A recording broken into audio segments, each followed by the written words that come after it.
शुरू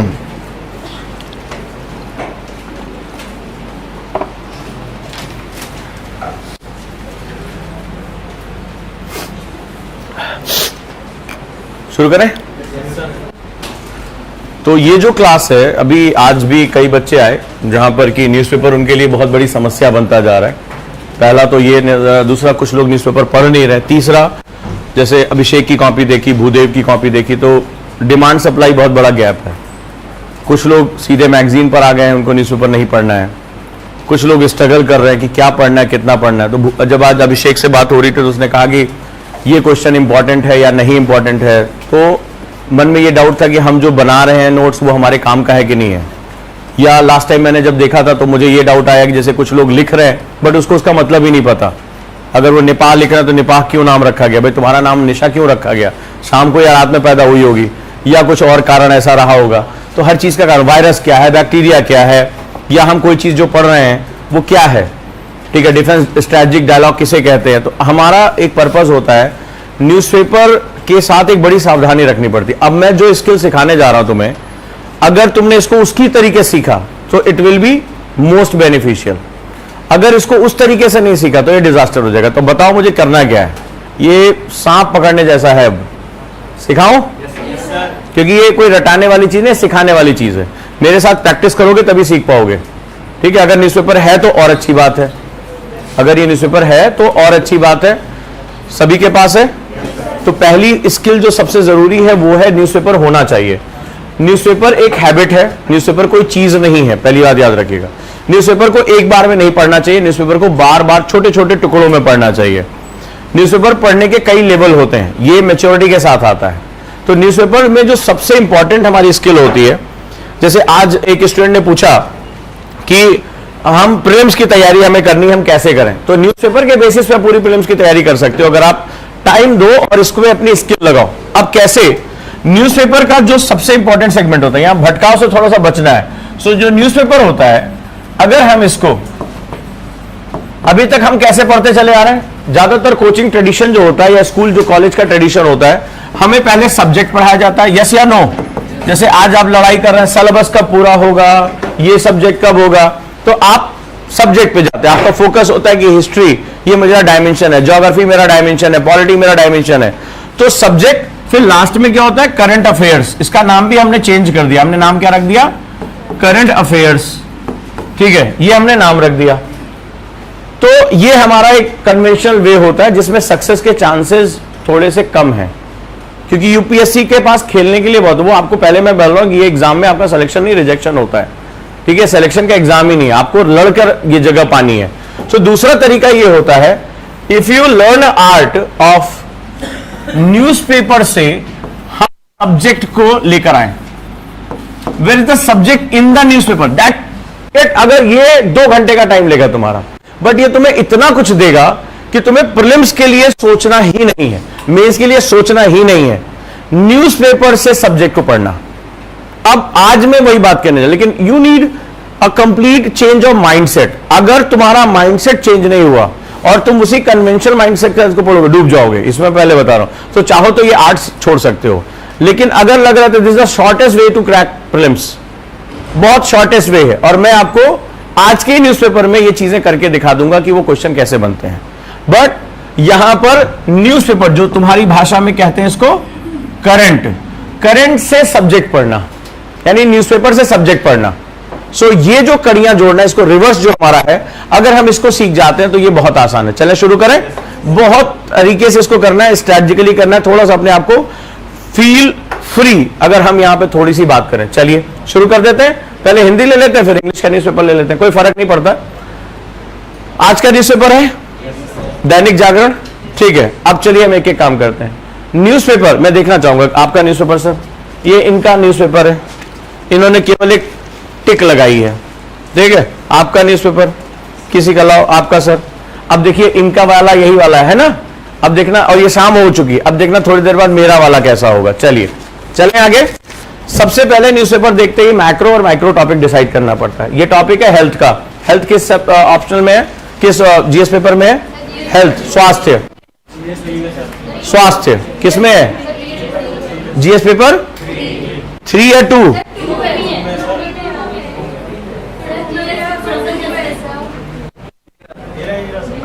हाँ, सिलेबस खोलो, जल्दी सिलेबस खोलो। हाँ, जीएस पेपर 1 और 2, जीएस 3, स्वास्थ्य हेल्थ, ये ऐसे आ चुका है out of the pocket. Class में मैं इसको, ये आ चुका है क्वेश्चन, इस पे मैं आपको बताता हूं न्यूज़पेपर में से क्वेश्चन कैसे बनाए जाते हैं। देखो, एग्जामिनर का माइंडसेट पढ़ो। एग्जामिनर तुम्हारा टेस्ट लेना चाहता है, उसके पास दो ही सोर्स है, आइदर एनसीईआरटीज, आइदर न्यूज़पेपर। बस उसके पास दो सोर्स है, उससे कहा गया इस पे पेपर सेट करना है, तो उसको ज्यादा जादुई मत समझो, बस तुम उसका माइंडसेट पकड़ो, फ्रीक्वेंसी मैच करा दो। तो फ्रीक्वेंसी जब मैच कराओगे, तुम्हें अगर न्यूज़पेपर दिया जाए तो उसमें क्वेश्चन कैसे बनाओगे। चलो, हाँ जी, पता चला जीएस पेपर 1 या 2 या 3? भाई कशिश के लिए ताली बन जाए। और जिन्होंने 3 बोला था उनके तो मैं पीठ की जो है लाली बढ़ा दूंगा। बट इसमें है बात खर्च की, यानी फाइनेंस इकोनॉमिक्स। पेपर 2 या पेपर 3? पेपर 2 या पेपर 3? गुड। तो जब आप पहले ये डिसाइड करते हो कि ये किस पेपर का पार्ट है, तभी हमें इसको पढ़ना शुरू करना है। नहीं तो अगर आप पेपर डिसाइड नहीं कर सकते तो न्यूज़पेपर मत पढ़ना, पहली बात। तो पेपर देखते आप काम। इलाज पर आम आदमी, तो ये तो लैंग्वेज होती है। सवाल है, अपना खर्च 40% घटा। ठीक है, यहां पर हमने लिखा इसका जो है खर्च वो 40% घटा, 40% घटा। अब आप इसको कैसे नोट डाउन करते हो? लिख लेते हो ना? क्यों विकी, छाप लेती हो ना तुम? तो बताओ, सब लोग छाप लेते हो ना? 40% घटा, 40% डिक्रीज। और जो 2-4 लोग तो इसको भी बना लेते हैं। पर सवाल है, ये खर्च क्या है? ये हो क्यों रहा था? किसी भी इंसान को उसका राष्ट्र जो उसकी बुनियादी सुविधा देता है, और बुनियादी सुविधाओं में शिक्षा और स्वास्थ्य, ये 2 सबसे जरूरी चीजें होती हैं। इसको हम लोग बोलते हैं out of the pocket expense, मेरी जेब से निकल गया। ये रिपोर्ट कई साल पहले आई थी कि भारत में गरीबी का सबसे बड़ा कारण जो है वो स्वास्थ्य पर आम आदमी के द्वारा किया जाने वाला खर्च। घर में एक आदमी बीमार हो जाए, पूरा घर कर्जे में डूब जाता है। ठीक है, this is known as out of the pocket. Mains का क्वेश्चन है, याद आ रहा है? चलिए, तो इसको ये देखो लिखा हुआ आउट ऑफ द, मैंने इसको पढ़े बिना यहां बोल सकते, out of the pocket expenditure लिखा है ना? तो यही है। तो आउट ऑफ द पॉकेट का एक्सपेंडिचर का मतलब क्या होता है? तो आपने यहां से निकाला, ये आंकड़ा तुम्हारे लिए किसी काम का नहीं है, किसी काम का नहीं है। तुम्हारे लिए है कि ये खर्च क्या है, 40% घटा, यानी अभी भी इसका मतलब है कि वो अपने स्वास्थ्य पर अपनी जेब से पैसा खर्च कर रहा है। सो उस खर्च को क्या बोलते हैं? आउट ऑफ द पॉकेट, यानी मेरी जेब से, मेरी औकात के बाहर। भारत में बोलते हैं ना, औकात के बाहर का है। सो आपको इससे क्या पढ़ना है कि आउट ऑफ द पॉकेट क्या है? लिखो।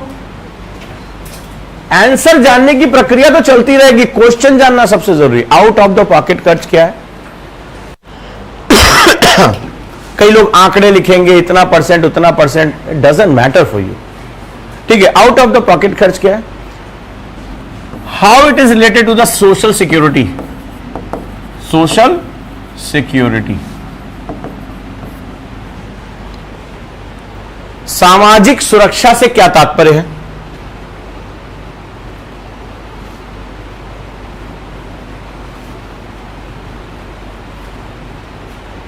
नेक्स्ट वन, ये खर्च घटा कैसे? कोई आबरा का डाबरा हुआ? Now this is the core concept. अब मैं तुम्हें, अगर किसी के पास लास्ट ईयर के 2-3 साल के मेंस के क्वेश्चन है, किसी के पास, खोलो अभी तुम्हें क्वेश्चन दिखाता हूं। हर साल क्वेश्चन रिपीट होते रहते हैं, टेंशन क्यों ले रहे हो? तो सवाल है कि खर्च घटा होगा तो कैसे? तो घटा होगा, मैंने हमेशा कहा कारण और प्रभाव। अगर कोई चीज प्रभाव, ये क्या है? ये इफेक्ट है। इफेक्ट क्या कह रहा है? 40% खर्च घट गया। तो कैसे घटा? किसने किसने होमवर्क किया आज अपने न्यूज़पेपर में? कैसे घटा? जादू तो कोई हुआ होगा। तो कैसे घटा वो यहां लिखा है। और क्या लिख रहा है कि मुफ्त 5 लाख रुपए तक का मुफ्त इलाज दिया जा रहा है। और किस योजना के अंतर्गत? आयुष्मान। आया हुआ क्वेश्चन है, आया हुआ क्वेश्चन है। तो सरकार क्या कर रही है? 5 लाख रुपए तक की सुविधा वो दे, कैशलेस, यानी बिना कैश के, केवल आयुष्मान कार्ड के अंतर्गत। अब बात आ गई, किसका नाम आ गया? आयुष्मान खुराना का। ठीक है, आयुष्मान का नाम आ गया। तो जब कोई योजना है तो कहीं से अपने आप तो पैदा नहीं हुई होगी। ये लिख रहे हो कि नहीं लिख रहे हो? बस खाली मेरे क्वेश्चन लिख डालो, पेपर तुम्हारा है। बस मेरे क्वेश्चन लिखते जाओ, मैं जो क्वेश्चन बोलता जा रहा हूं जल्दी जल्दी लिखते जाओ। तो आयुष्मान किसकी परियोजना है, कौन सी मिनिस्ट्री? सबसे पहले एम, मिनिस्ट्री।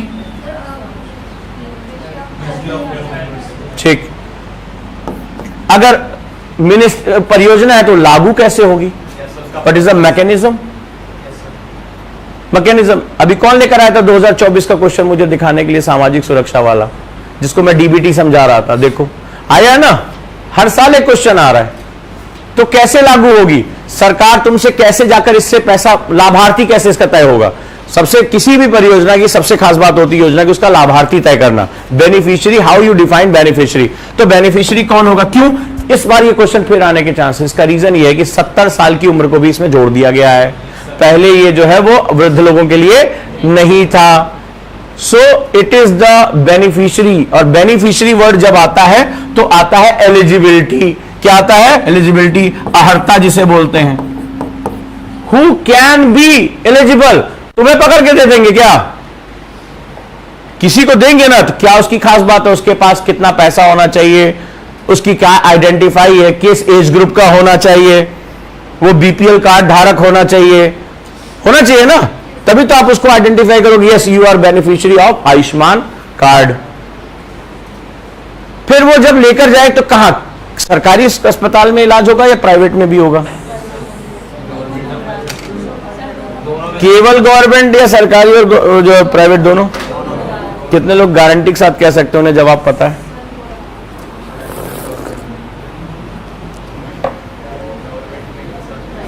और बाकी लोगों को क्या पता है?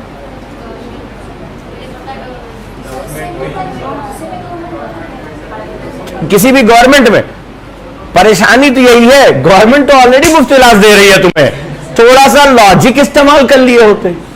प्रॉब्लम तो यही, गवर्नमेंट, आप सफदरजंग में चले जाओ, एम्स में चले जाओ, 20 रुपए 5 रुपए लगते हैं, और अगर एडमिट होगा खाना अलग बढ़िया सा 3 टाइम का देते हैं। कई लोग तो यही मनाते हैं जिनको खाने कमी के अंदर भर्ती कर ले, और बहुत बढ़िया खाना देते हैं भाई।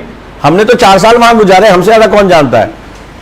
बढ़िया, जो आदमी बिस्तर पे होता है उसको बढ़िया बॉर्नवीटा वाला दूध, अंडे, केले सब देते हैं उसको। भाई साहब आप बीमार तो पड़िए, सरकार करोड़ों रुपए खर्च कर रही है, लेकिन दिक्कत है कितने लोग उसका बेनिफिट पाएंगे? वहां जाओ 2-2 साल की लाइन लगी हुई है, नंबर ही नहीं आपका आएगा। तो प्रॉब्लम तो वही थी कि गवर्नमेंट हॉस्पिटल आपके इंटेक्स को ले ही नहीं सकते, और प्राइवेट हॉस्पिटल में आप एक किडनी के इलाज के लिए क्या दूसरी देके चले जाएंगे। प्रॉब्लम तो ये है। तो इसका मतलब लॉजिक तो इस्तेमाल करो। अगर लॉजिक इस्तेमाल करें तो सारे के सारे जवाब दे देते, लेकिन वही कहते हैं ना, लॉजिक बड़ा मुश्किल है। तो इसमें क्या होगा? कौन सा हॉस्पिटल? इलाज कराइए, गवर्नमेंट आपका बिल चुका देगी। हाँ जी,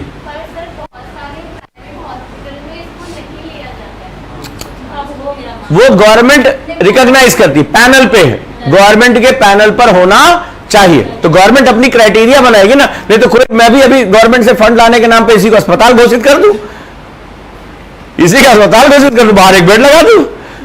मरीज तो यहां भी बहुत है कि नहीं है? और मैं क्या दिखाऊं कि तुम लोग जैसे कोई इंस्पेक्शन आए तुम लोग को लिटा दूं, मुन्ना भाई एमबीबीएस की तरह तुम भी ऐसे जैसे इंस्पेक्शन करो, तुम भी अपना हार्ट ऊपर नीचे करते रहो, करो, कौन मना कर रहा है? और जैसे इंस्पेक्शन वाले चले जाए, हाँ हमारे पास कितने मरीज? 110 मरीज, निकालो 5-5 लाख रुपए इंटू 100, पढ़ाने की झंझट ही खत्म। सो क्या करना पड़ेगा? गवर्नमेंट को, मुझे अपने हॉस्पिटल को पैनलाइज करना पड़ेगा ना, कि मैं आपके पैनल तो आके इंस्पेक्शन करेंगे, सारी चीजें देखेंगे। अब ये थोड़े ना हम वो चीजें जो तुम्हारा जो है टांका सिलवाएंगे, कि सिलता तो ये भी अच्छा ही है। तो वो कम से कम स्पेशलिस्ट डॉक्टर है, एनेस्थीसिया है तुम्हारे पास, ऑपरेशन थिएटर है, तो ये सारी चीजें वो पैनलाइज करते हैं। तो सबको इस पे नहीं हो सकता, ठीक है? यहां तक क्लियर?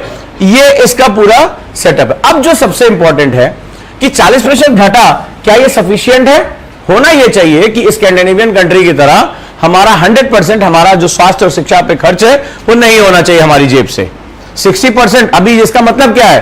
40% घटा मतलब 60% अभी लोड है भाई, लोड है। तो अब यहां पर जो तुम्हें अगली चीज जाननी है कि हमारा एक्चुअली जो हेल्थ का बजट क्या है। This is the thing. Now you define budget. और बजट में आपको आंकड़े नहीं याद रखना है, आपको सिर्फ परसेंटेज याद रखनी है कि इंडिया अपनी जीडीपी के, ग्रॉस डोमेस्टिक प्रोडक्ट के कितने % हिस्से में वो अपने स्वास्थ्य पर खर्च करता है या करती है। ठीक है? तो ये दिया हुआ है 2014-15 में 3.94, बहुत कम है यार इतनी बड़ी आबादी के लिए, 3.94। 2021-22 में हमने बढ़ाकर 6.12% किया है। तो अगला क्वेश्चन लिखा, क्वेश्चन की नहीं, भारत सरकार स्वास्थ्य पर कितना खर्च करती है? देखो आंकड़े दिए हुए हैं, 2 लाइन तुम्हारे काम की, ये आंसर राइटिंग में काम का है कि भारत अब कितना खर्च कर रहा है, 6.12%। But the question is this, BRICS country के कंपैरिजन में आया हुआ क्वेश्चन है, ब्रिक्स में भारत स्वास्थ्य पे कितना खर्च करता है, चाइना कितना करता है, ब्राजील, रशिया, साउथ अफ्रीका कितना खर्च करते हैं? Because you are part of international organisations, है ना?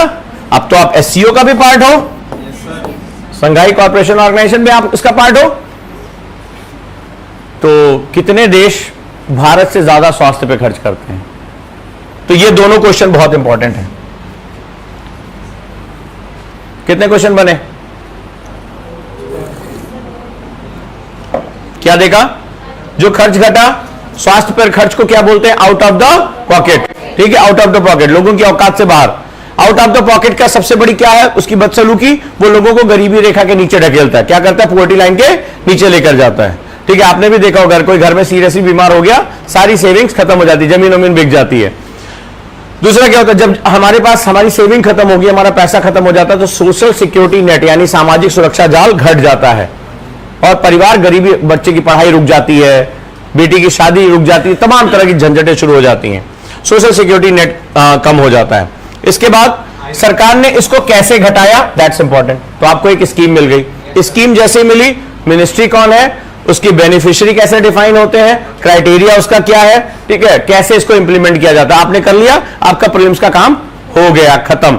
इसके बाद अगला क्या है? अगला अगर आपको बात करनी है तो भारत स्वास्थ्य पर कितना खर्च कर रहा है जीडीपी में, ये आपके काम का है। फिर उसके बाद भारत कोई अकेला तो है नहीं, तमाम संगठनों का हिस्सा है, जिसमें हम सबसे ज्यादा चर्चा कर रहे हैं ब्रिक्स की, G20 की। तो भैया जरा उठाओ और आंकड़े देख लो कि ब्रिक्स में, एससीओ में, G20 में भारत अन्य देशों के मुकाबले अपने स्वास्थ्य पर कितना खर्च करता है, ये कम है या ज्यादा है? क्योंकि जब आपको इसका आलोचनात्मक मूल्यांकन यानी क्रिटिकली इवैल्यूएट करना होगा, यही आंकड़ा सबसे ज्यादा काम आएगा कि जहां चाइना 12% खर्च कर रहा है, भारत केवल 6.2% अपने लोगों के स्वास्थ्य पर खर्च कर रहा है।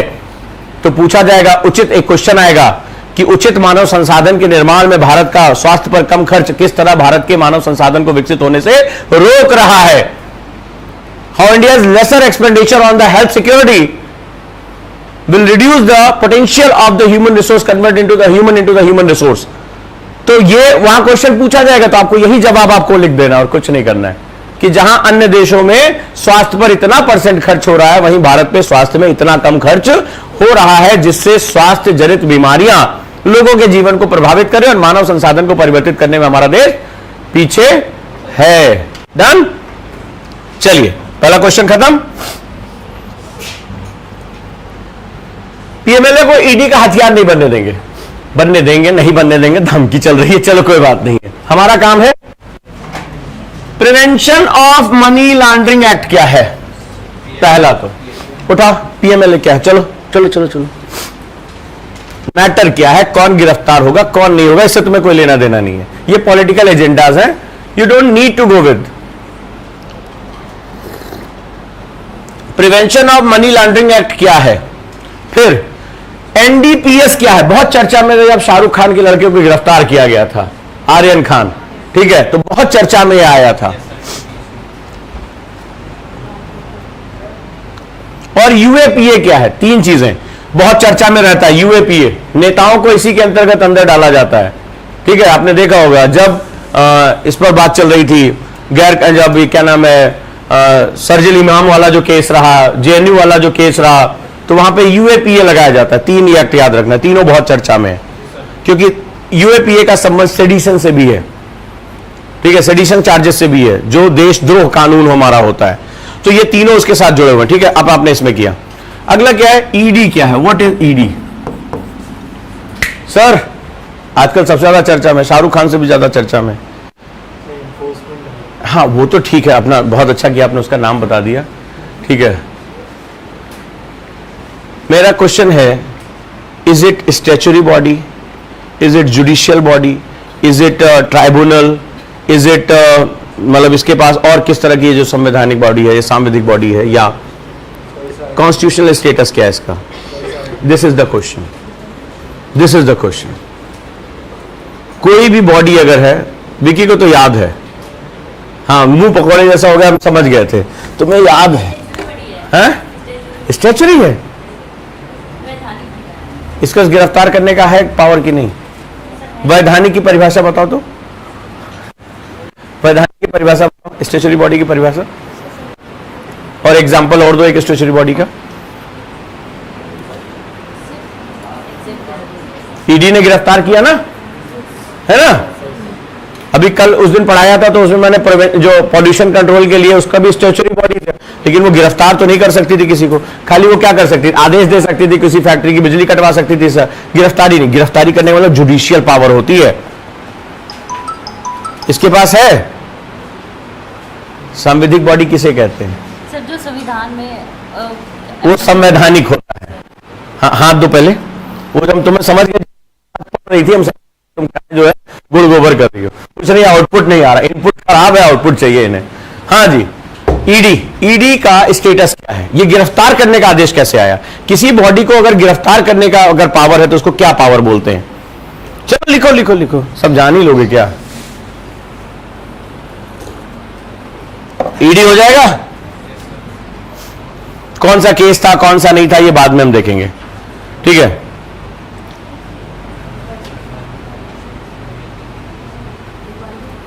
अगला है मनी लॉन्ड्रिंग किसे कहते हैं? What is money laundering? Money laundering किसे कहते हैं? मनी लॉन्ड्रिंग कहते हैं, हाँ, धुल जाना, ब्लैक टू व्हाइट। हवाला क्या है? और मनी लॉन्ड्रिंग और हवाला में कौन सा समानांतर अर्थ, पैरेलल इकोनॉमी है? पैरेलल इकोनॉमी और ब्लैक मनी में क्या अंतर होता है? लिखो, मनी लॉन्ड्रिंग क्या है, हवाला क्या है? लिखो लिखो लिखो।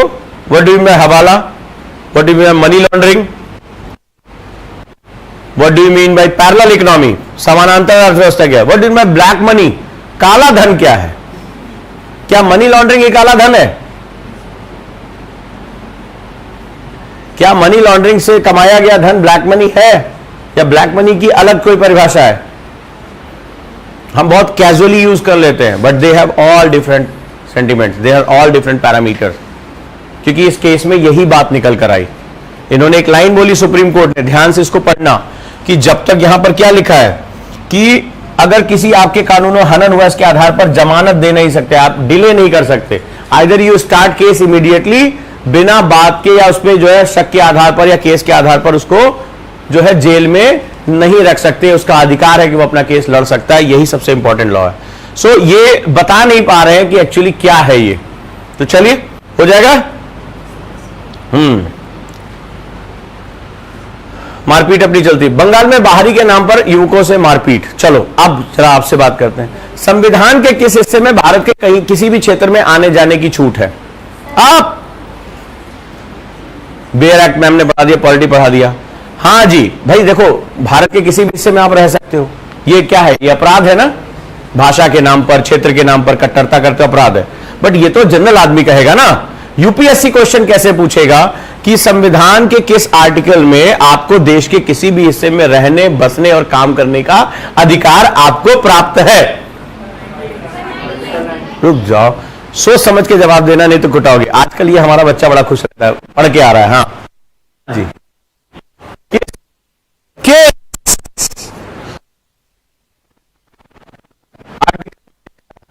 सुनो,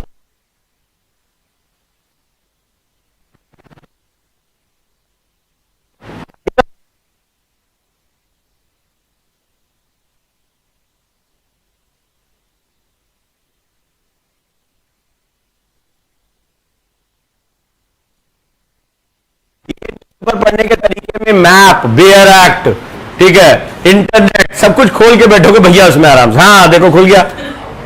द क्वेश्चन इज दिस, यहां पर क्वेश्चन क्या निकल कर आएगा, आपको पढ़ना क्या है, ऐसे पढ़ना सीख लो। यूपीएससी इसको नहीं पूछेगा, यूपीएससी पूछेगा, इसको बेस बना लेगा, जो एग्जामिनर होगा इसको बेस बना के बैठ जाएगा। बस इतना पूछेगा स्टूडेंट को, ये सारा बवाल जो हो रहा है, कहीं महाराष्ट्र में तुम महाराष्ट्र लिखोगे, कई लोगों ने इसके नोट्स भी बना डाले होंगे, पटना निवासी नाम पूछने, कौन है, कौन पिटे, that is not important for you. Important is this, तो क्वेश्चन ये गलत है, आपने पढ़ लिया, हाँ गलत है. आप बंगाल में कहीं भी जा सकते हो, आप नेताओं के स्टेटमेंट भी पढ़ लो, सही बोले चिराग भैया सही बोल रहे थे, तो बड़ा सेंटिमेंटल नहीं होना. क्वेश्चन है आपका कि संविधान के किस आर्टिकल के अंतर्गत भारत के किसी भी क्षेत्र में रहने, बसने, रोजगार करने की अनुमति प्राप्त है. Because that's part of your polity lecture. Am I right और रॉन्ग? सो वो बस कह रहा है कि इस पर तो बकैती चलती रहेगी, इस पर तो नेता बकैती करे. तुम नेता थोड़े ना हो, तुम स्टूडेंट हो, और इस खबर को समझने के लिए तुम्हें होना चाहिए ये घटना गलत है. सब लोग मानते हो? सब लोग मानते हो? बस यूपीएससी कहता है कि एक यूपीएससी कैंडिडेट इसको कैसे गलत है वो बता देगा. बस एक जनरल सड़क पे रहने वाला या कोई भी जो है बात करने वाला कहे हाँ बाबू बहुत गलत हुआ है, मार मार भूसा कर देंगे, बंगाल से आएंगे. लेकिन जो यूपीएससी कैंडिडेट है वो कहेगा ये गलत क्यों है, तो वो कहेगा आर्टिकल फलाना के इस उपबंध के अंदर ये बात लिखी. खोलो जरा डायरेक्ट, कहां लिखा हुआ है?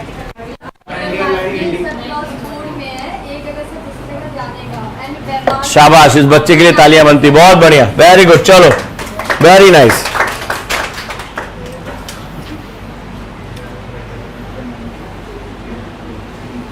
बस इतना ही आपको जानना है. ममता बनर्जी क्या कह रही है, बिहार के मुख्यमंत्री क्या कह रहे हैं, दैट इज, ये सब तुम्हारे लिए पूरा कूड़ा है अगर तुम वाकई में एग्जाम निकालना चाहते हो. चलो, ग्राहकों को गुमराह नहीं कर सकेंगे दूर संचार कंपनी. गुमराह मतलब फोन इसको लगा लग कहीं और जाता है. चलो भाई आगे बात करें, ठीक है.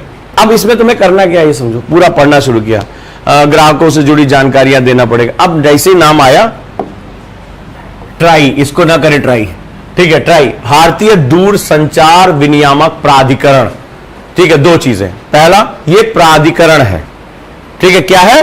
प्राधिकरण. तो प्राधिकरण और न्यायाधिकरण में क्या अंतर होता है? What is tribunal? Telecom regulatory authority of India, try. क्या है, इसकी शक्तियां क्या है? चलो जल्दी बताओ. इसका स्टेटस क्या है, इसकी पावर्स क्या है, इसका फंक्शन क्या है? भाई दूर संचार कंपनियों को आदेश दे रहा है ना, तो आदेश देने का तुम किसी को, तुम भी उठ के आदेश दे दो, हे वोडाफोन, हे एयरटेल, बिना पैसे का हमारा रिचार्ज होता रहे, तो कोई सुनेगा तुम्हारी? नहीं सुनेगा ना. बट अगर ट्राई कुछ कहता है तो उसको सुनना पड़ेगा. तो तुम्हारी बात नहीं सुन रहा, ट्राई की बात सुन रहा है, इसका मतलब उसके पास कुछ ना कुछ पावर्स है. वो पावर्स कहां से आती हैं, वो क्या है, ये तुम्हें पता होना चाहिए. तो ट्राई की पावर, सेबी का नाम आता है, सेबी का ये हो गया, सेबी का क्वेश्चन आया हुआ है. चलिए, बिकॉज ये क्वेश्चन इसलिए आया हुआ है जब स्पेक्ट्रम घोटाला हुआ था देश में, तो ट्राई का ऊपर क्वेश्चन बनाया गया था. क्योंकि क्वेश्चन ये नहीं था घोटाला कितने हजार करोड़ का है, याद है ना 2G स्पेक्ट्रम घोटाला जब देश में हुआ था, तो उस समय आया था कि ट्राई क्या कर रहा है, ये बैंडविड्थ कौन डिसाइड करता है कि 2G जाएगा, 3G जाएगा, 4G जाएगा, 5G जाएगा.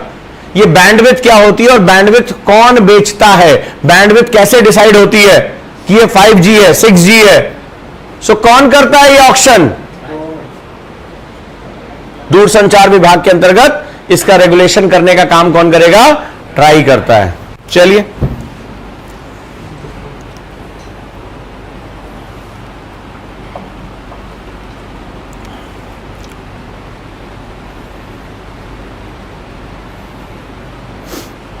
अब पूरे खबर में अब फंक्शन आ गया. क्वेश्चन है call drop and voice drop क्या है? What do you mean by call drop and voice drop? भाई हम तो फोन ही करते ना. हाँ हाँ हाँ चाचा, हाँ तब तक कट गया. होता है ना, जोर जोर से चिल्लाने लगते हैं कि बिना फोन की आवाज चली जाए चाचा तक. तो सवाल है what is call drop and what is voice drop? क्या दोनों सेम चीज है ना अलग अलग है? लिखो, कॉल ड्रॉप और वॉइस ड्रॉप क्या है? भाई प्रॉब्लम का सॉल्यूशन क्या निकाल रहे हैं?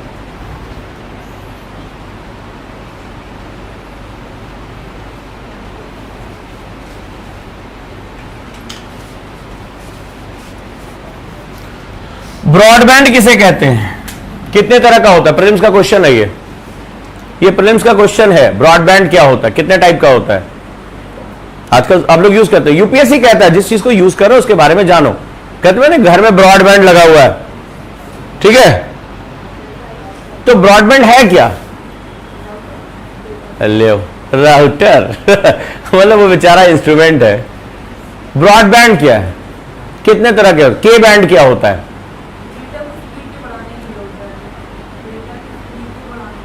कितने तरह के बैंड्स होते हैं? के और ये क्वेश्चन है, एग्जाम में आया हुआ है, सो बी केयरफुल। लिखो ब्रॉडबैंड किसे कहते हैं। इतने लोग, कितने लोगों ने ये खबर पढ़ी थी? ब्रॉडबैंड तो सभी लोगों को पता होगा। अरे तुम लोग फोन करते हैं सर आज इंटरनेट नहीं चल रहा है, तो कभी बोला तुमने? सब लोगों ने बोला। तो व्हाट इज ब्रॉडबैंड? कभी रुक के सोचा ब्रॉडबैंड किसे कहते हैं? What is broad and what is band?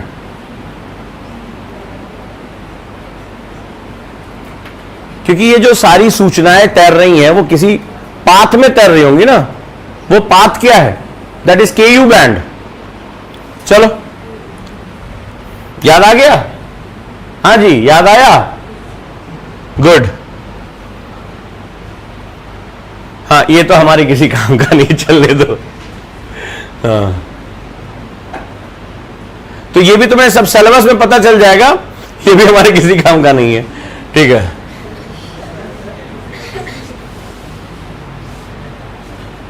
अरे ये तो चलता ही रहता है देश में। ठीक है, ये तो हिंदी न्यूज़पेपर में एंटरटेनमेंट होता रहता है। अब सब कुछ पढ़ने लगोगे तो अरे किडनी का वर्ड है, हेल्थ से जुड़ा हुआ है, अरे इससे कोई लेना देना नहीं है। ठीक है, चलते रहो चलते रहो। हाँ, अब यहां पर आ गया यूपीएससी में 3 बार आया हुआ क्वेश्चन। अब इसमें तुम धैर्य से पढ़ना। सबसे पहले पहला क्वेश्चन 3 बार क्वेश्चन है ये। पैसा क्या है ये?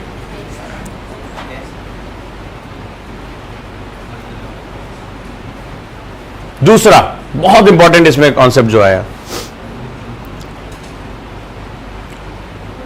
भारत में, विकी बताओ, शेड्यूल क्षेत्र कैसे डिफाइन किए जाते हैं? सरकार के पास ये पावर है ना, कॉन्स्टिट्यूशन पावर है कि दिस इज द शेड्यूल। तो कैसे डिफाइन किए जाते तुम बताओगे? और अरविंद और हाँ तुम बताओ, उस अनुसूचित क्षेत्र में क्या पावर किसके हाथ में होगी, ये तुम बताओगे। लिखा है ना यहां पे, अनुसूचित क्षेत्रों का विस्तार किया जाना है। तो बताओ अनुसूचित क्षेत्र किस पावर के अंदर, किस हमारे किस भाग में है, किस अनुसूची में है, कहां पर ये आता है? अब तो भैया हाँ हैं? क्या उठा लेते?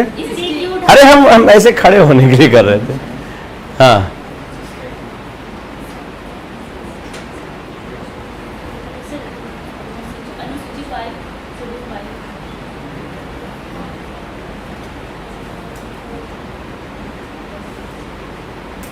नॉर्थ ईस्ट में जा रही हो?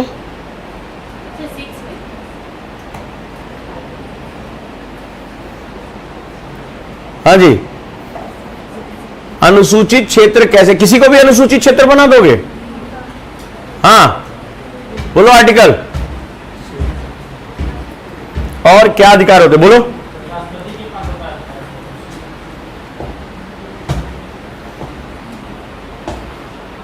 अधिकार तुमसे पूछ रहे हैं, क्या क्या होता है अनुसूचित क्षेत्रों में, क्या प्रावधान लागू होंगे और क्या नहीं होंगे?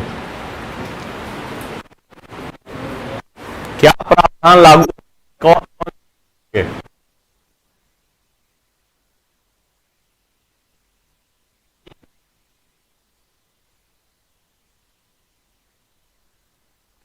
भारत के किसी भी क्षेत्र में आ जा सकते हैं। तुम कह रहे हो उस क्षेत्र में जा नहीं सकते, तो तुम तो कॉन्स्टिट्यूशन के राइट का बंगाल वाले केस में भी देखा ना हमने। फिर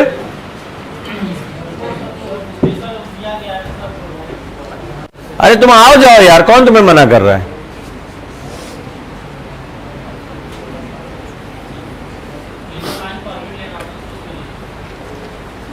जब तुम आर्थिक गतिविधियां कर रहे हो तब की बात हो रही है, तब तुम कुछ उद्योग लगाना चाहते हो, जब तुम उनके जंगल जमीनों का इस्तेमाल करना चाहते हो, तब तुम्हें परमिट लेने की आवश्यकता पड़ेगी।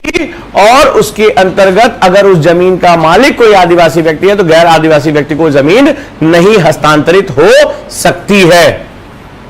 यानी वो हमेशा के लिए, फॉर ऑल टाइम, वही उसका मालिक है, nobody can purchase or sell from that outside from that particular area, वो संपत्ति जो है ना वो खरीद सकता है ना वो बेच सकता है।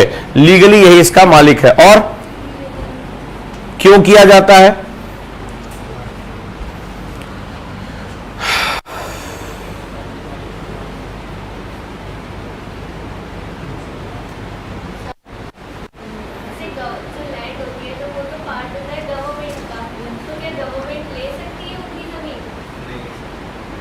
बिना उनकी समिति बनाई जाती है, समिति को पावर होती है।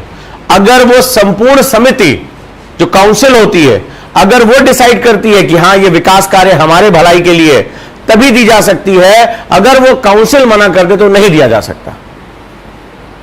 क्लियर है? और ऐसा क्यों किया जाता है? वो भी काउंसिल ही करेगा।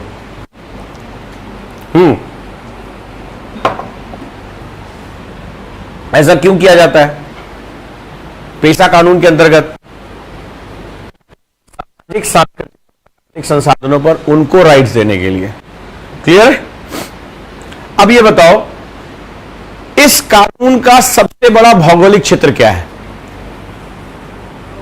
यह जो अनुसूचित क्षेत्र है, भारत, अगर मैं क्वेश्चन बनाने पर आऊं तो मैं ये बताऊंगा ना कि अनुसूचित क्षेत्र भारत के किन किन राज्यों में क्षेत्रवार सबसे ज्यादा है। Identify the geographical percentage of schedule area. मैं क्वेश्चन तुमसे पूछता हूं, number 1 Bihar, number 2 Odisha, number 3 Chhattisgarh, number 4 XYZ में नाम रख दो। अब क्या करोगे? तुमने पेशा तो याद कर लिया, लेकिन ये जो क्षेत्र का ज्योग्राफिकल एरिया है, डिक्रीजिंग ऑर्डर या इंक्रीजिंग ऑर्डर है, तुम्हें पता कि भारत के किन किन क्षेत्रों पे अनुसूचित क्षेत्र स्थापित किए गए? बस ये कर लो, यूपीएससी तुम्हारा है। ये ऐसे पेपर में देखो, पॉलिटी ऐसे पढ़ी जाती है, तुम्हें पता चले। इसको बोलते हैं डिमांड एंड सप्लाई। तुम पढ़ रहे हो, डिमांड क्या कर रहे हो तुम्हें नहीं पता। ये बता रहा है कि मेरी डिमांड तुमसे ये है, बस सप्लाई कर दो, सिलेक्शन तुम्हारा है। ये है पढ़ने का तरीका। उठाया ज्योग्राफी, और ज्योग्राफी में उठा के देख लिया कि किन किन एरिया में सबसे बड़े शेड्यूल्ड एरिया बनाए गए। तुमसे क्वेश्चन ये पूछ सकता है, identify the decreasing order of the scheduled area in India, कि कौन कौन सा क्षेत्रवार, जनसंख्यावार, यानी कि on the basis of geographical percentage, on the basis of population percentage, कौन जो है सबसे बड़ा अनुसूचित एरिया। मैं तुमसे पूछूं, झारखंड, छत्तीसगढ़ और उड़ीसा में सबसे बड़ा अनुसूचित क्षेत्र कौन सा है एरिया वाइज? है तेज हो बेटा, ये तेजी थोड़ी पहले दिखा लिए होते। चैट जीपीटी बहुत पुराना डाटा देता है। ठीक है, चलो कोई बात नहीं है। तो अब क्या है, क्वेश्चन नहीं आ सकता? बिल्कुल आएगा। ये इस तरीके से आप पढ़िए, ज्योग्राफी इन्वॉल्व है, पॉलिटी इन्वॉल्व है और कल्चर इन्वॉल्व है। चलिए नेक्स्ट।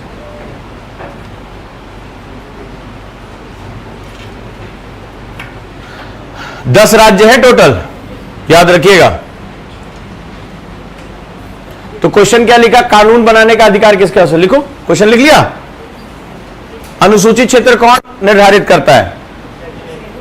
किस प्रक्रिया के अंतर्गत निर्धारित होता है? The identify the process. कौन से आर्टिकल के अंतर्गत आता है? अगला, अनुसूचित क्षेत्रों के क्या क्या अधिकार हैं? Functionaries. How it is related to the forest right act. वन अधिकार कानूनों से इसका क्या संबंध है? FRA 2016 का क्वेश्चन, 2013 का क्वेश्चन, 2 बार आया हुआ है। फॉरेस्ट राइट एक्ट, वन अधिकार कानून, इसका क्या संबंध है?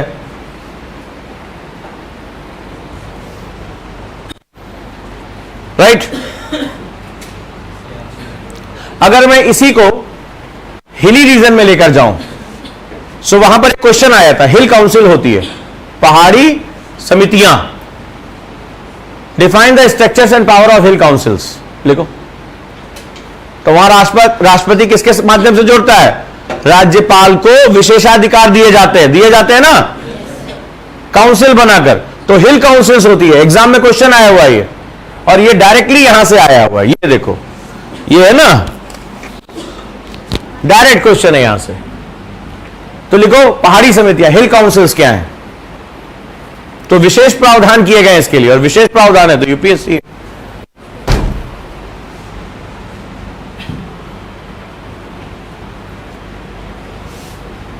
हाँ, बहुत इंपॉर्टेंट न्यूज है। कहां रखेंगे इसको, किस पेपर में? स्वच्छ भारत मिशन सबसे पहला काम, ओ भैया ये है क्या, किस मिनिस्ट्री के अंतर्गत है? रुको, जिससे पूछे वही जवाब दे। स्वच्छ भारत मिशन किस मिनिस्ट्री के अंतर्गत आता है? आगे से ऐसे पढ़ोगे ना, पहले मिनिस्ट्री ढूंढोगे, नेता कौन है इसका, मिनिस्ट्री कौन सी है, मिनिस्ट्री ले यार। अभी उस दिन भी आया था, कितने पैसे बचे, मैंने डिस्कस किया था इसको कि इतने लोगों की जान बच गई, इतना पैसा बच गया बीमारियों से। स्वच्छ, तुम्हें प्रेम देना है। हाँ, ये क्वेश्चन इस बार आएगा, बताओ। पक्का? स्वच्छ भारत पक्का या फाइनेंस मिनिस्ट्री का है? कंफर्म कर लो, हैं? देख लो। हाँ भाई, और बताओ, और जल्दी बताओ। स्वच्छ भारत मिशन मिनिस्ट्री हेल्थ कह रही है, बोलो। ग्रामीण विकास मंत्रालय तो हाँ, वित्त मंत्रालय है। पहली बार नाम सुन रहे हो स्वच्छ भारत मिशन का? अभी उस दिन लास्ट में भी क्लास में पढ़ाया था। अरे मिश्रा जी थोड़ा सा वो फॉर्मल पहन के स्टूडेंट में पीट देता कि कोई कह नहीं रहा है, ठीक है? समझ में आया? कितना इंपॉर्टेंट है, कोई भी मैगजीन इसको कवर कर ही नहीं सकती है। 2 घंटा इसमें दे दो और खुद जाके चैन सो कि मेरा प्रीलिम्स हो जाएगा। स्वच्छ भारत मिशन, मिनिस्ट्री ऑफ। अब क्या करेंगे विक्की, हम तुम्हें आज कूटेंगे क्योंकि तुम्हें देना है, हाँ, और तुम हो पापी, तो चलो हाथ दे दो काम से। मिनिस्ट्री ऑफ हेल्थ, पूरे पावर से। कौन सी मिनिस्ट्री?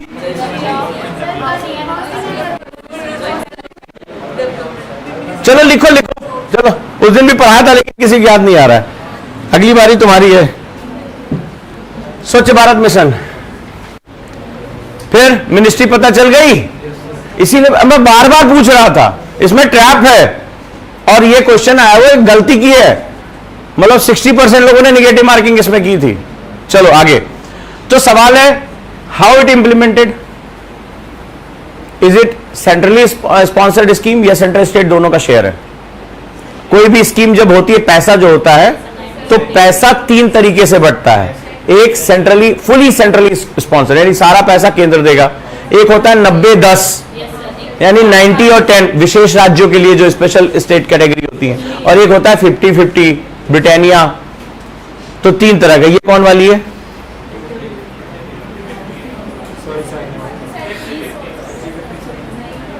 फिफ्टी कौन वाली है? 100%, 90-10, 50-50।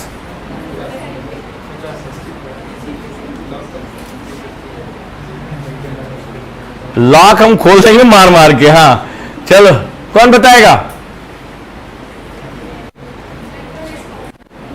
हम सोच रहे रोज यही वाली क्लास खाली पढ़ाया करें, इतना टॉर्चर तुम लोग झेल नहीं पाओगे। अभी कहां आदत हुई है, इसमें मुझे कूटने के लिए बहुत कुछ मिलेगा ना। हाँ,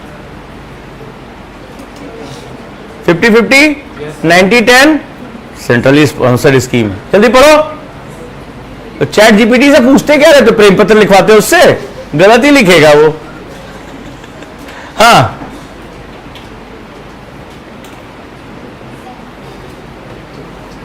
नहीं मिल रहा है? अरे भाई, इसी मिनिस्ट्री की वेबसाइट पे चले जाओ। एक तो तुम वेबसाइटें गलत खोलते हो, दिक्कत ये है। जाना होता है कहीं और चला जाता हूं। अब पीछे देखो, हमारी एक स्टूडेंट है, उसको भूख लगने लगी है। हाँ, तुम्हारी बात कर रहे हैं। हाँ हाँ हाँ जी, कितना? चलिए, बच्चों की जान वान बचाई। तो अब जान बचाई ये लिखना नहीं है तुम्हें, सवाल है जान कैसे बचाई। The question is this. UPSC ये नहीं पूछेगा हाँ अखबार में आया था उस दिन, बच्चों की जान बची, कैसे बची आप लिखे। This is not the fact, ठीक है। अब यहां पर जो बात हो रही है उस पर आपको फोकस करना है, जान बची कैसे। तो जान बची, वित्त मंत्रालय कह रहा है। अच्छा, वित्त मंत्रालय का नाम आ गया, है? वित्त मंत्रालय का नाम आ रहा है, क्यों? मिनिस्ट्री तो कोई और बता रहे थे तुम, और जो मंत्रालय का होगा वही मंत्रालय तो बोलेगा। कहां गड़बड़ हो गई? चलिए आगे बढ़ते हैं, ठीक है। तो यहां पर आया, वर्ड आया है, ये यूपीएससी में 3 बार क्वेश्चन लगभग आया हुआ, अगर बीपीएससी या यूपीपी से सब में, बच्चों की मृत्यु दर।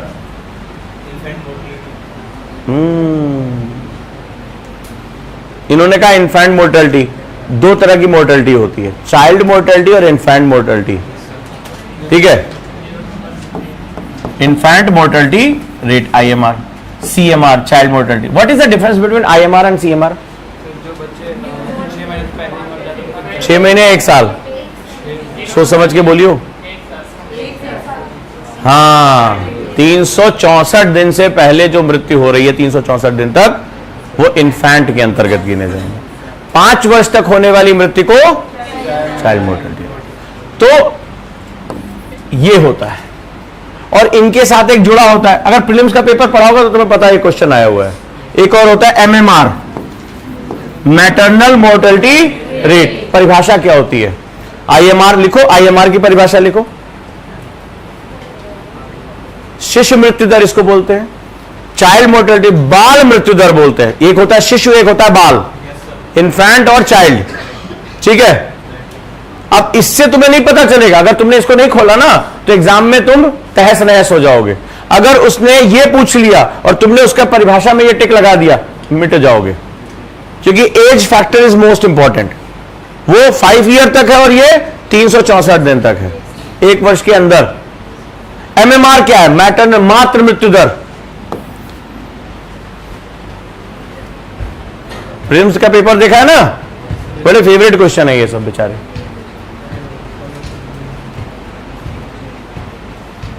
अब क्वेश्चन है कैसे जान बचाई, ये तो मैंने क्लास में पढ़ाया था, दोबारा ही आया है।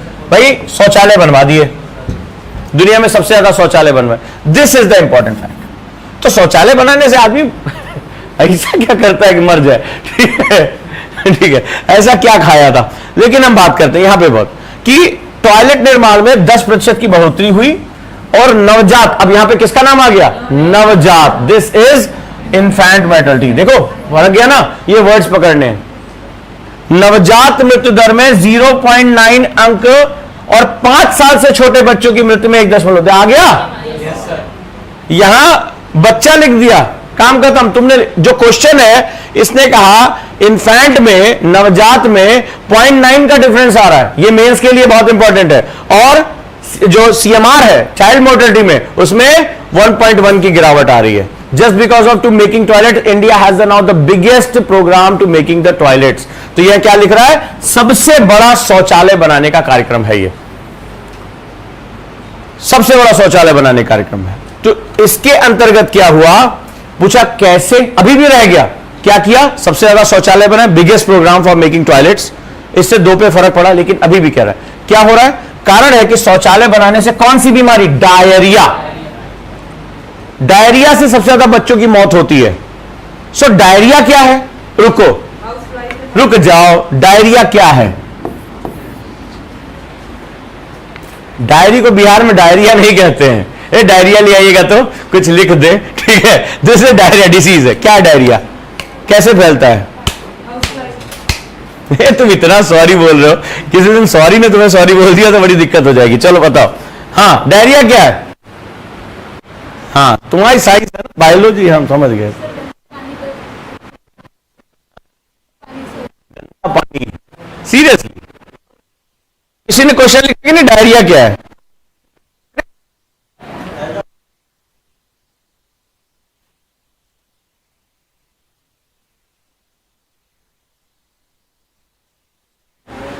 वेक्टर कौन है इसका? Who is vector? वाहक कौन है? हाउस फ्लाई, मक्खी। मक्खी से किस प्रकार, जब वो अवशिष्ट यानी मल पर जब बैठती है और फिर वो भोजन पर जब बैठती है तो मानव के शरीर में वो प्रवेश कर जाता है। क्या प्रवेश करता है? विच बैक्टीरिया? मच्छर अगर कई चीजों का वाहक है, तो मक्खी भी तो किसी चीज की वेक्टर है, वेक्टर मतलब वाहक। तो कैसे लिखो बेशर्मो, क्या बोलता है मणि? पुराने पापियों। हाँ चलो, मक्खी किस चीज की वाहक है? डायरिया कैसे होता है?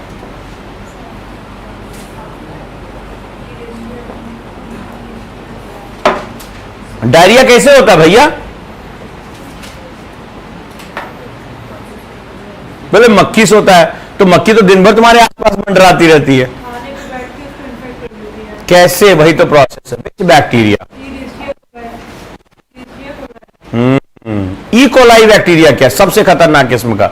ये ऐसा बैक्टीरिया होता है जो जनरली वाटर के साथ कैरी फॉरवर्ड करता है। ई कोली, ये क्वेश्चन आया हुआ है यूपीएससी में। ई कोली बैक्टीरिया ये अभी प्रयागराज में गंगा के पानी में भी पाया गया। और ये अगर जैसे वहां गंगा में लोग आचमन करते हैं ना, जल पीते हैं, तो ई कोली बैक्टीरिया अगर आपकी बॉडी में चला गया तो इसे बहुत पॉसिबल है कि आपको लेकर जाएगा। इसी वजह से बच्चे नहीं सरवाइव कर पाते। Name is E coli bacteria. So question क्या होगा? ई कोली बैक्टीरिया क्या है? Why it is so dangerous? चलो अगला एक वर्ड है कुपोषण से बचाव। What is the meaning of कुपोषण? मॉल न्यूट्रिशन किसे कहते हैं? आया वो क्वेश्चन है। कुपोषण की परिभाषा क्या होगी? मैं भोजन के टर्म में बात कर रहा हूं, तुम लोग ज्ञान से कुपोषित हो, ठीक है? हाँ, कुपोषण की परिभाषा, मॉल न्यूट्रिशन क्या होगा? कुपोषण इसे बोलते हैं कि मतलब किसी को भी हर मात्रा में मतलब भोजन नहीं मिलता है, जितना सब्जी मिलना चाहिए। ये भोजन की मात्रा है या उसमें केवल कैलोरी है? We only need calories. So what is the परिभाषा of nutrition? The proper amount of protein, proper amount of carbohydrate, proper amount of all these present in a all these means vitamins, vitamins present in a minerals, fat. लेकिन ये तो लंबी बात होगी। कुपोषण की परिभाषा क्या? कितने लोगों ने वर्ड सुना है मॉल न्यूट्रिशन? परिभाषा बताओ इसकी सही सही। तो अगर इसमें कमी हो जाए तो क्या ह्यूमन बॉडी काम नहीं करेगी? कमी, तुम अपना चेक करा के देखो, तुम्हारे कम से कम 2-4 विटामिन कम होंगे, हर समय कम होंगे, तो क्या तुम सरवाइव नहीं करो? मस्त एकदम जो फल फूल रहे हो। फिर और आवश्यकता की परिभाषा क्या होगी? This is because this is one बहुत इंपॉर्टेंट सेगमेंट, क्योंकि सरकार ने पोषण अभियान लॉन्च किया इसी वजह से। पीएम पोषण याद है? तो चलो कुपोषण क्या है? डिफाइन कुपोषण, मॉल न्यूट्रिशन।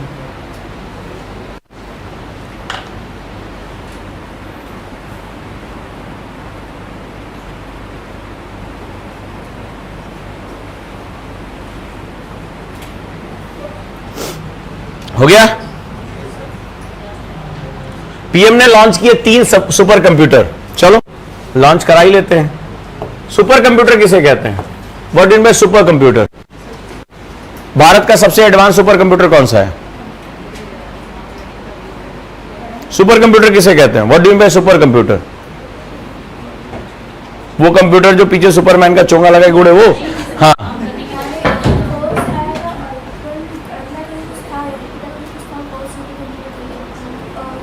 सुपर किसी कंप्यूटर को सुपर, मान लो तुम अपने कंप्यूटर के ऊपर सुपर कंप्यूटर लिख दो।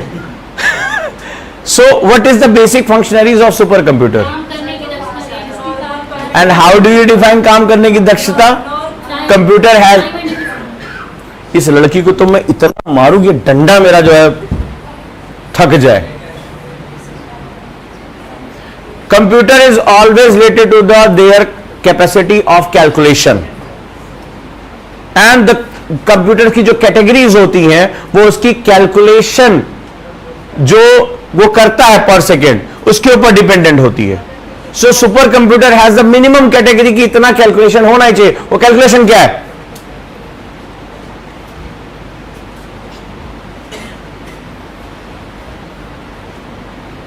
कितने लोगों ने सुपर कंप्यूटर नाम सुना था? अगर मेरा कंप्यूटर 400 गीगाबाइट कैलकुलेशन कर रहा है, इज इट सुपर कंप्यूटर?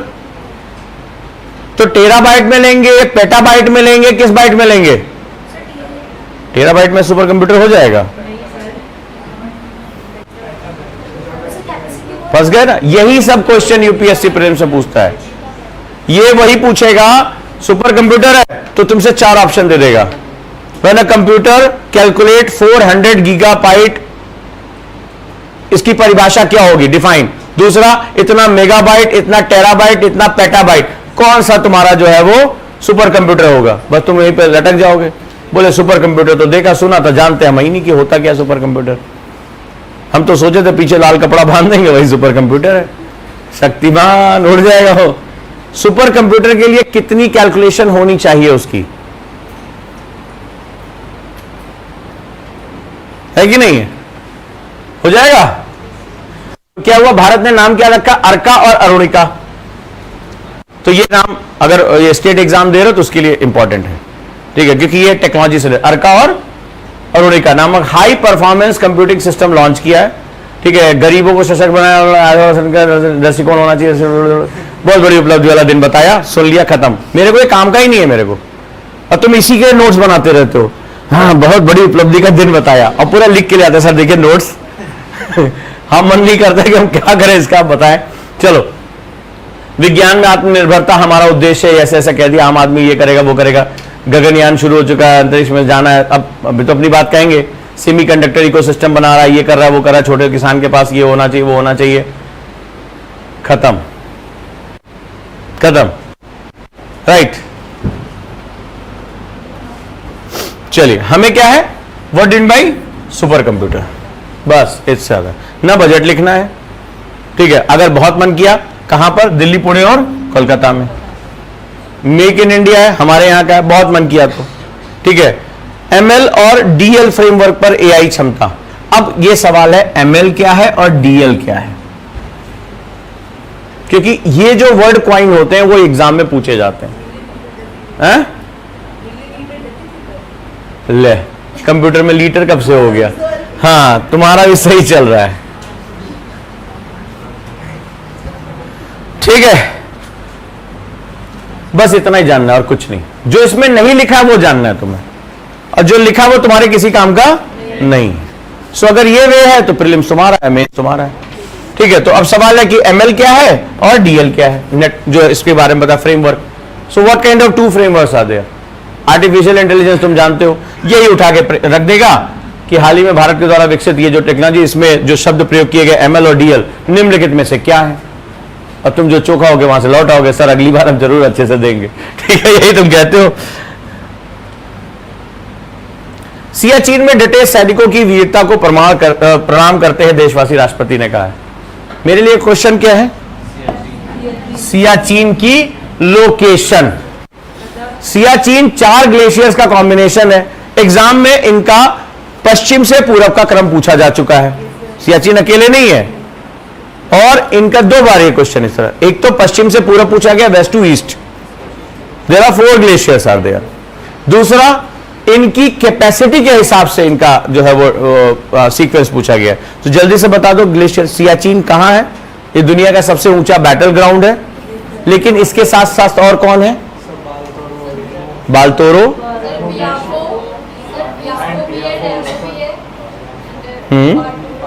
किसको मैप पे नहीं दिख रहा है? मैप बुक ही नहीं है कई लोगों के पास। तो सियाचिन के साथ पूरा ग्रुप ऑफ, और इन चारों में सबसे ऊंचाई पे कौन है?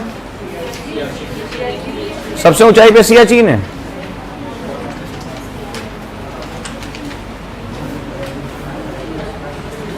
समुद्र तल से ऊंचाई नापी जाती है, तो इन चारों में बायफो, बालतोरो, सियाचिन, इन सब में सबसे ऊंचाई पे कौन है? क्वेश्चन लिखा नहीं होगा तुम लोगों ने, वो जब मुलाकात होगी एग्जाम में तब अपने आप याद आ जाएगा।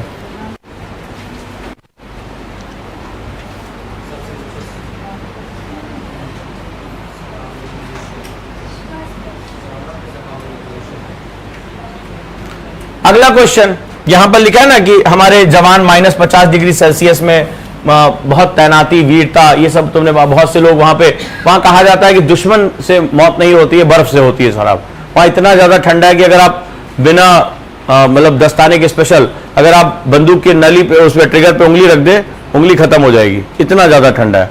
तो मेरा क्वेश्चन यहां कुछ, अब यहां मैं पढ़ना क्या है, why it is a battle ground, यह सबसे ऊंची युद्ध भूमि क्यों है, यानी इसकी कोई सीमा तो पाकिस्तान के साथ लगती है, तो सियाचिन का कौन सा हिस्सा पाकिस्तान के साथ शेयर होता है?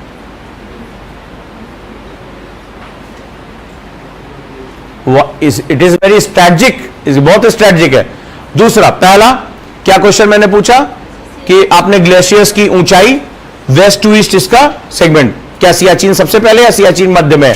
दूसरा मैंने क्या भी क्वेश्चन पूछा, ये सबसे ऊंची युद्ध भूमि क्यों है, इसका मतलब कोई बॉर्डर शेयर करता है ये, तभी तो युद्ध भूमि है। तीसरा, इसका रणनीतिक महत्व क्या है, स्ट्रैटेजिक इंपॉर्टेंस क्या है? भाई जब यहां कुछ नहीं है तो कोई भी देश कब्जा करे, क्या लेना देना, लेकिन भारत के सैनिक भी खड़े होते हैं और पाकिस्तान के भी, तो इसका स्ट्रैटेजिक इंपॉर्टेंस क्या है, इसका रणनीतिक महत्व क्या है? क्या कर लोगे उस बर्फ में जाके? एवलॉन्च आते हैं, और यहां सबसे ज्यादा जो मृत्यु होती है वो किस वजह से? एवलॉन्च की वजह से होती है। So what do you mean by avalanche? लिखो, हिमस्खलन किसे कहते हैं, एवलॉन्च क्या है? सर बर्फ, भारी मात्रा में बर्फ को ऊपर नीचे स्लाइड करना, उसको एवलॉन्च कहेंगे। देखो हिमस्खलन क्या है, तो जब मैं पूछा हिमस्खलन क्या है, मतलब ये कैसे आता है,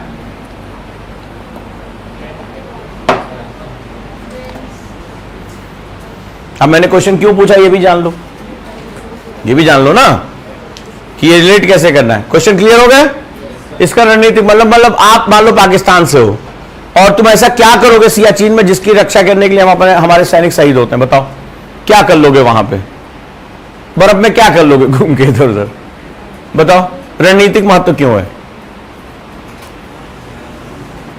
ऐसा कुछ करेंगे कि एवलॉन्च आ जाए। एवलांच आएगा, नीचे पहाड़ी में गिर के खत्म हो जाएगा, Sir, maybe, थोड़ा सा और जाएगा, बर्फ पिघल जाएगी, बर्फ की क्या है? हाँ, sir, maybe because of CPC. उसके क्या करना है हमें?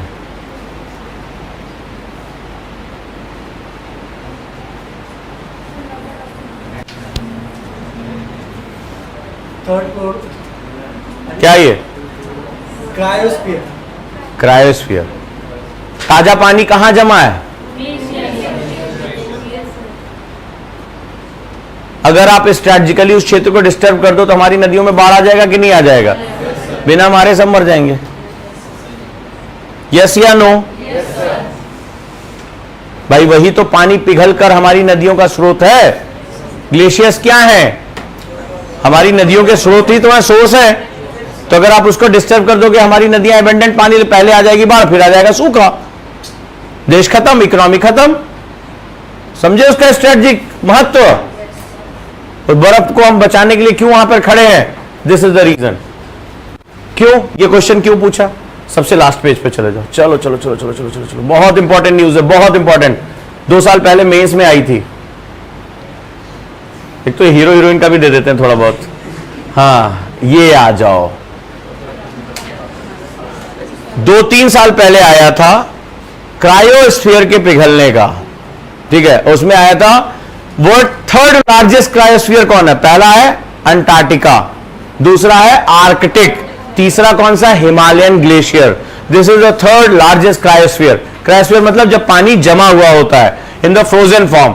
तो क्या कह रहा है कि उत्तराखंड में, उत्तराखंड मींस हिमालयन क्रायोस्फीयर की बर्फ की मात्रा 30 सालों में 36.75 ग्लोबल वार्मिंग की वजह से घट रही है। क्या हो रहा है? चादर पतली हो रही है और ये पीछे की तरफ जा रहा है। इसकी वजह से क्या होगा? ये पिघलते चले जा रहे हैं। तो ग्लेशियर्स क्या होते हैं? फ्रेश वाटर को ट्रैप करके रखते हैं, वर्क एज अ टैप, ये नल की तरह काम करते हैं। तो जब ये पिघलते तो पानी को रिलीज करते हैं और जमते तो पानी को ट्रैप कर लेते हैं। तो पानी आपको थोड़ा थोड़ा मिलता रहता है जो आपके लिए जरूरी है। बट अगर ये पिघल गए तो क्या होगा?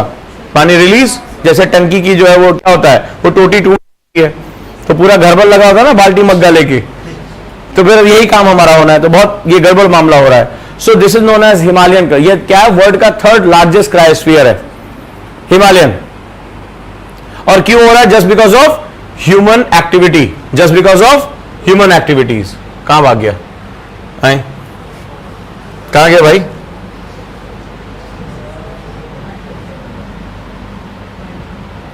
हाँ ठीक है, तो ये लगातार पिघलती चली जाए, उसी से रिलेटेड है। तो that's why we protect our glaciers. कितने क्वेश्चन हुए? अभी तो एडिटोरियल नहीं पढ़ाया है ना। एडिटोरियल आज आया हुआ है इंडियन एक्सप्रेस में। इंडियन एक्सप्रेस में एक बहुत कॉन्सेप्ट, स्पॉन्ज सिटी का कॉन्सेप्ट आया है। लिखो इसको, स्पॉन्ज सिटी, बहुत प्यारा कॉन्सेप्ट है। 2 बहुत लगातार आजकल शहरी बाढ़ के बारे में बहुत क्वेश्चन आ रहे हैं यूपीएससी में, मानव जनित आपदाओं में, जीएस पेपर 3, उसमें एक कॉन्सेप्ट आया है स्पॉन्ज सिटी का कॉन्सेप्ट। इंडियन एक्सप्रेस एडिटोरियल में लेफ्ट साइड में नीचे की तरफ आया है उसके पहले। तो स्पॉन्ज सिटी का कॉन्सेप्ट जरूर पढ़ना है इंडियन एक्सप्रेस लॉ। पेपर तेरा मेरा नहीं, पेपर हमारा होता है, ठीक है, जहां ज्ञान मिले। ये एक सॉल्यूशन इसीलिए इंपॉर्टेंट है, सॉल्यूशन है हमारे प्रॉब्लम का। हमारे आज अर्बन फ्लड्स बहुत ज्यादा बढ़ गए हैं, सो this is the solution of, ये पेज नंबर 8 पे है, the concept of sponge city. बहुत बढ़िया कॉन्सेप्ट है। स्पॉन्ज सिटी कॉन्सेप्ट में मिटिगेट फ्लडिंग, अर्बन फ्लडिंग को कम करने के लिए स्पॉन्ज सिटीज का कॉन्सेप्ट देखा। सोख्ता क्या करता है? सो एक्चुअली ये कॉन्सेप्ट बहुत पुराना है, जिसको मॉडर्नाइज करके लगाया जा रहा है। हमारा ये पहला कॉन्सेप्ट है आर्द्र भूमियों से, this is known as wetlands. Wetland acts as a sponge. तो क्या हुआ, आजकल शहर बेतरतीब बढ़ रहे हैं, तो वो वेटलैंड के ऊपर अपना मिट्टी विट्टी डाल के वो प्लॉटिंग कर दे रहे हैं। इससे क्या हो रहा है, जो फ्लड को एब्जॉर्ब करने की पावर वेटलैंड्स के पास होती है वो डिस्ट्रॉय हो गई। सो मेरे मुंह से निकला क्वेश्चन, वेटलैंड किसने किसने लिखा? भाई साहब, किसी ने प्रीवियस ईयर पेपर देखा है? वेटलैंड का क्वेश्चन कितनी बार आया है? वेटलैंड से रिलेटेड एक बहुत बड़ा कन्वेंशन है, 2 बार क्वेश्चन आया है। बताओगे वेटलैंड को संरक्षित करने के लिए कौन सा कन्वेंशन है? Ramsar convention. रामसर एक बार क्वेश्चन पूछा गया यूपीपीसीएस में, रामसर कहां है? ईरान में है। तो Ramsar convention is the related to the wetland, और ये मेरे ख्याल से 2 या 3 बार यूपीएससी में आया है। ये यूपीएससी में बहुत बार क्वेश्चन आया है कि आर्द्र भूमियां क्या होती हैं, आर्द्र भूमियों को संरक्षित करने के लिए कौन सा कानून है, कौन सा कन्वेंशन है। लिख लिया? लिखो रामसर कन्वेंशन। लो बेटिया,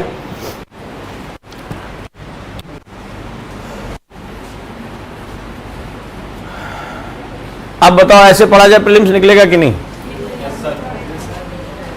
अब रामसर कन्वेंशन हम पढ़ते हैं इन्वायरमेंट एंड इकोलॉजी में, इंतजार करते हैं मास्टर साहब कब पढ़ाएंगे, है ना। हम पढ़ते हैं अनुच्छेद कब पढ़ाया जाएगा, शेड्यूल एरिया, और पढ़ा देने में कौन सा आ रहा है किसी को, है कि नहीं? हाँ, तो विज कह रहे हैं यही तरीका होता है पढ़ने का कि जो चल रहा है वो पेपर ऐसे ही बनाएगा। पेशा क्या है? पेशा आया हुआ एग्जाम में, मेंस में भी आया, प्रीलिम्स में भी आया। सो न्यूज़पेपर को अगर इस तरीके से पढ़ा जाए, और ऐसा नहीं कि तुम सारे क्वेश्चन का जवाब आज ही जान जाओगे, कोई बात नहीं है, मेरा क्वेश्चन तैयार होना चाहिए। टीचर जैसे आएगा हम क्वेश्चन रख देंगे सामने। मैडम ने पढ़ाना शुरू किया, मैम बताइए पेशा क्या है, मैम बताइए शेड्यूल एरिया जो है वो किसने कौन डिसाइड करेगा, क्या राइट्स होंगे उसमें। बस यूपीएससी वाले कुछ नहीं चाहते इससे ज्यादा तुम्हें। मैं यही एक क्लास पढ़ा दूं तो तुम्हारा हो जाएगा सिलेक्शन। हाँ, हमारी मार डालो, तुम लोग ऐसी तैसी कर लो, ठीक है। फिर पता चला आज जनसंख्या और कल कम हो जाएगी, ठीक है। It's more than enough. और इसमें खबर, अब इसमें क्या होगा, बता देंगे अभी कल 14 लोग मुंह बना घूमे, क्या आंसर कब पढ़ेंगे, ठीक है। अरे पहले क्वेश्चन पढ़ लो, फिर धीरे धीरे होगा, फिर होगा। सर बहुत लोड दे देते हैं। अब मैंने बोला है ग्लेशियर ढूंढने के लिए, अब यहां तो घर जाके पहले गले तक खाना है, उसके बाद सोना है, फिर रात में थोड़ी बकैती करनी है, वो भी तो होना है। तो देखो वो बेचारी सर पे हाथ रख के ऐसे बैठी हुई है, ठीक जैसे जो है पड़ोसी भैंस मर गई हो। तो ये तो हमारे यहाँ जो माहौल है, पढ़िए ऐसे। मुझे लगता है ये दिस इज द वे कि आप इसमें अपनी तैयारी कर सकते हैं। और इसमें सबसे बड़ी बात है, जो फालतू न्यूज है उस पर आपको ध्यान देने की जरूरत है ही नहीं है। आउट ऑफ द पॉकेट, अगर आज आप रात में जाएं ईमानदारी से, पिछले 7-8 सालों का आप मेंस का और प्रीलिम्स का क्वेश्चन आज पढ़ डालें, आज के ही डिस्कशन से आपको पता नहीं कितने क्वेश्चन मिल जाएंगे। Out of the pocket SA में आया था 125 नंबर का, 125 मार्क्स, ठीक है, बहुत बड़ी बात होती है। स्वच्छ भारत मिशन आया हुआ, आप सोचिए अगर यही स्वच्छ भारत मिशन पे इस बार क्वेश्चन आना ही आना है, मतलब ये लगातार न्यूज बन रही है, क्योंकि ये बहुत बड़ी केस स्टडी बन गई है पूरी दुनिया के लिए। यूनाइटेड नेशन में इसके बाद चर्चा चल रही कि भारत ने, मतलब खुद यूनाइटेड नेशन के जो हेड है उन्होंने इसकी बहुत तारीफ की है कि it is a biggest program of making toilets in rural area. ये भारत की मतलब पूरी दुनिया के लिए केस स्टडी हो चुकी है ये, और इससे कितनी जान बचाई गई, कितने लोगों की जान बचाई गई। Now this is a debatable topic in the world. Bharat की एक बहुत बड़ी क्रांति है, तो ऐसा हो ही नहीं सकता। इस पे क्वेश्चन है। अब तुम्हें ये नहीं पता मंत्रालय कौन है, तुम तो पहले निपट जाओगे। तो क्वेश्चन वही कहते हैं, हाथ आया मुंह ना लगा, वही वाली हालत होगी। सो अगर ये न्यूज़पेपर में अगर 2 घंटे सब कुछ छोड़ छाड़ के अगर यही मेथड हमने कर लिया, 1 घंटा क्वेश्चन को तलाशने में और 1 घंटा उसके आंसर पे, या नहीं भी आ रहा तो टीचर के साथ चिपका देना। हाँ, पॉलिटी वाला अलग किया, ले जाओ मैडम दे दो, सर ये लो, हिस्ट्री वाले, ज्योग्राफी वाले कहीं भाग के नहीं जाने वाले। नहीं तो जैसे वो तीस्ता लिख कर लाई थी वैसे तुम भी लिखोगे। तीस्ता एक महत्वपूर्ण नदी है, बहुत बढ़िया गिर बता दिए, बहुत बढ़िया। ऐसे इच्छा लिख लेती कि एक अंतरराष्ट्रीय नदी है तो ज्यादा खुश होता मैं। महत्वपूर्ण नदी, आज पता चला कि महत्वपूर्ण नदी, मैं तो उसको नाला समझ रहा था। ठीक है, so be careful about your words. ये मैं सिखा रहा हूं, थोड़ी टांग खींचने की मेरी आदत है, सिखा रहा हूं कि अपने वर्ड्स के साथ बहुत प्रिसाइज रहो। ठीक है, सिमरन कहां गई, चली गई? हाँ, अब आज के बाद answer writing to the point करना, शेर व शायरी कहीं और। ठीक है, चलो बढ़िया है।